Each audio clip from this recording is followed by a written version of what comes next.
welcome to the deep dive. Today we're skipping the big shiny headlines. We're going to dig down into something much more fundamental. Dirt. Exactly. We're talking about dirt, or I should say soil. And we're looking at a whole stack of sources, policy guides, some pretty technical engineering analyses, and even educational project summaries, mostly out of Hungary, to show you something that's kind of profound. Which is that composting, that thing you do in your backyard, isn't just a chore. Not at all. It's actually a core strategy for climate mitigation, and it's maybe the only effective tool we have for protecting our most vital resource, the soil itself. And saying vital is not an exaggeration here.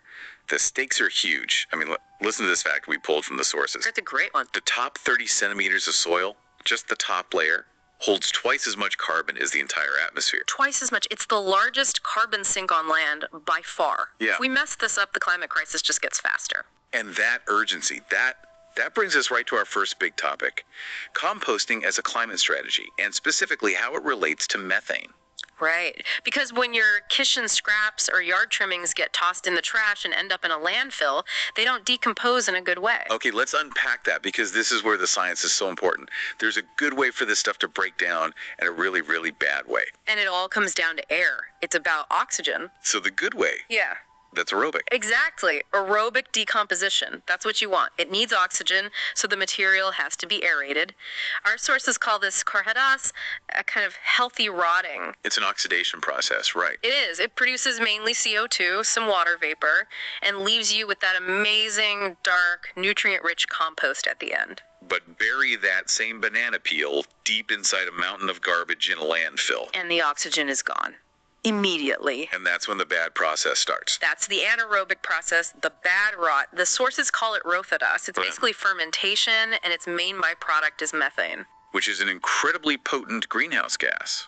Something like 80 times worse than CO2 over 20 years. It's a super pollutant, and that's the core of the problem. Our sources point out that in Hungary, just the improper handling of bio-waste is responsible for 8% of methane emissions from the entire waste sector. 8%, just from stuff we could be composting. Which is why there's this big push now for selective bio-waste collection.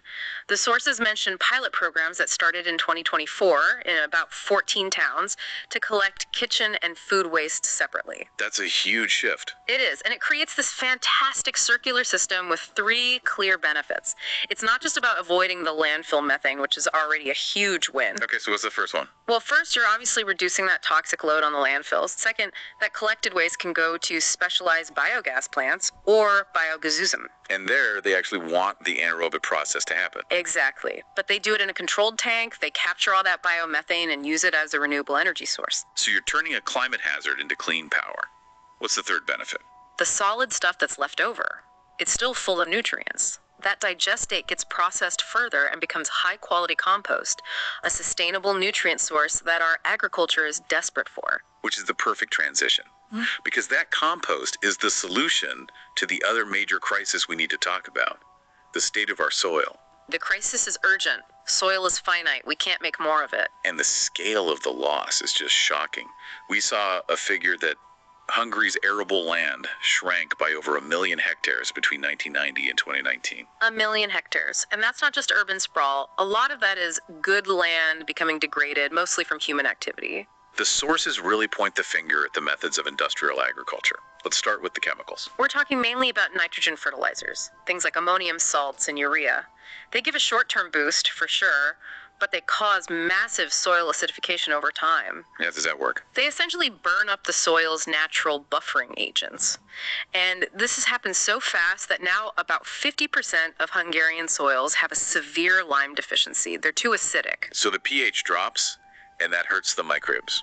It kills them. The beneficial bacteria, the fungi, the whole microbial world that keeps soil fertile just disappears. So what do farmers do? They have to add even more synthetic fertilizers. It's a dependency loop. Right, and then you have the pesticides on top of that, which are just brutal for the soil fauna.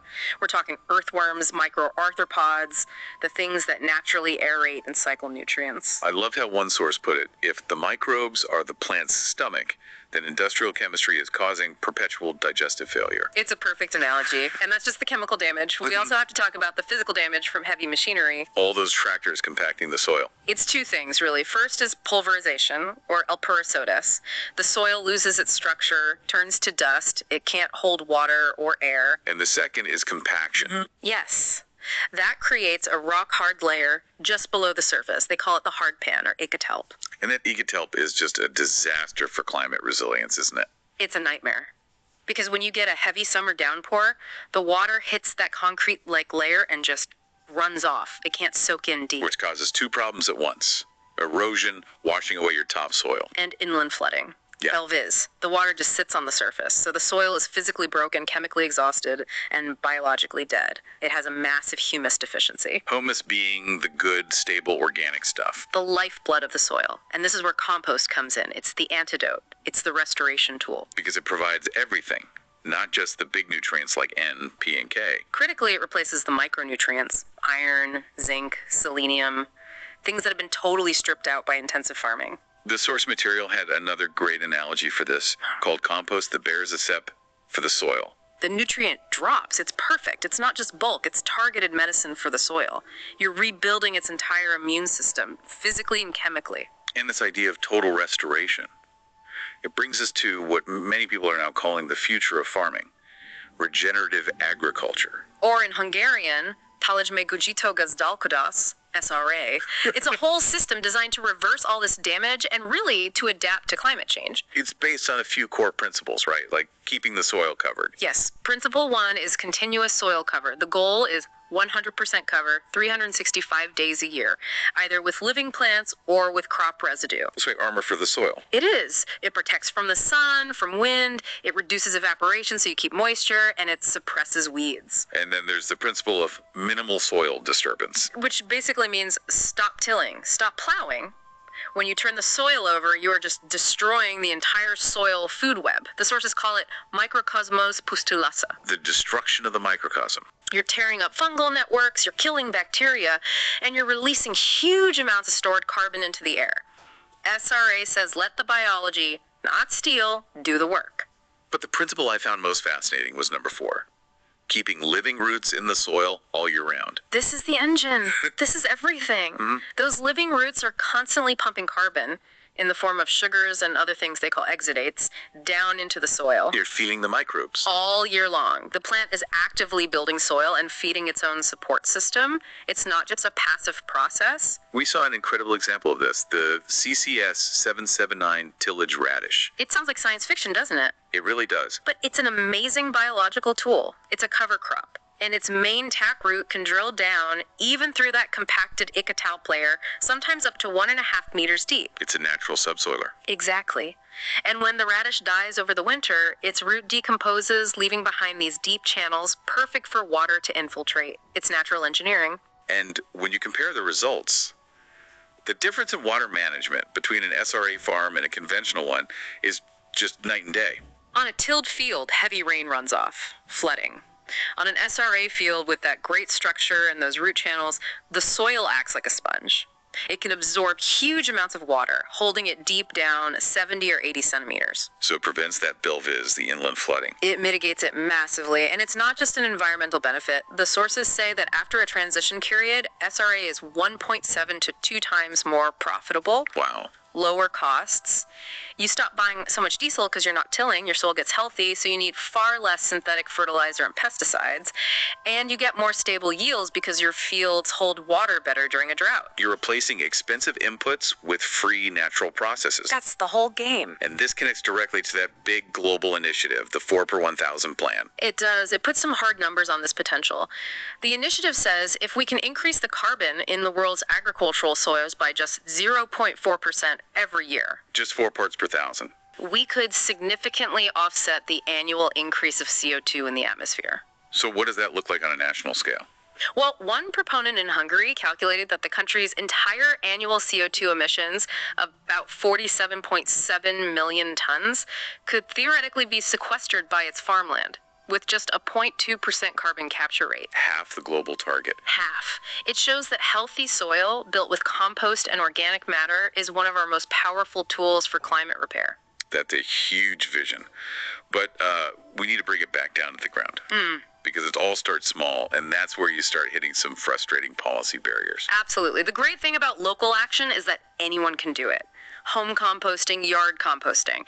And here's the key thing for you to remember, even if you do it wrong. If your pile doesn't get hot enough or something. Yeah, it poses zero environmental risk. Just slows down. That's it. And for people without a yard, there's vermicomposting. Right, worm composting. Using gelista, earthworms. It's perfect for a balcony or even indoors. And you get that amazing liquid fertilizer, the worm tea or gelista tea. And this is scaling up too. We're seeing community composting projects like the one in Szwabhegy in Budapest with a designated compost master, a compost master. It proves that cities can handle their own bio-waste locally. So if local composting is so low risk and so beneficial, why do we default to these massive centralized collection systems? Well, this is where the policy gets strange. The current system is often just wildly inefficient. It forces towns to haul green waste, which is mostly air and water over huge distances, sometimes 80 or 100 kilometers. Burning fossil fuels to haul lawn clippings. It completely defeats the purpose. But that's not even the most frustrating barrier. What is? The legal status of excavated soil. It's just mind-boggling. When a construction project digs up perfectly good, uncontaminated topsoil, that precious humus, it's often automatically classified as waste. You're kidding. I'm not. Yeah. And because it's waste, the developer has to pay to have it trucked to an expensive landfill instead of just, using it on nearby farmland that's desperate for organic matter. We are literally paying to bury our most valuable resource. Yes. The law was technically changed in 2017 to fix this, but the government decree to actually implement the change has been delayed for years. So we are actively filling our landfills with the one thing that could save our soil. And even for people trying to do the right thing, the regulations can be a problem. They can be excessive. The rules often demand things like bridge scales or paved surfaces, which makes sense for an industrial facility handling mixed waste. But for a small community group just composting clean garden trimmings, it's prohibitively expensive. So this deep dive really shows that composting isn't just about waste. It's a central pillar of climate adaptation. It connects our methane goals directly to the health of our farmland. We have to stop seeing organic matter as a burden and start treating it like the most valuable resource we have for rebuilding fertility and capturing carbon. The tools are here. The knowledge is here. So what does this all mean? We've seen that if the world's farms adopted these practices, even at half the target rate of the 4 per 1,000 initiative, a country like Hungary could potentially neutralize its entire annual CO2 emissions. So here's the thought we want to leave with you. Given the proven economic and environmental wins, what structural shifts, specifically policy changes that stop classifying topsoil as waste and stop incentivizing us to haul air, are needed to empower every single farmer in every community to become a full-time guaranteed carbon sink?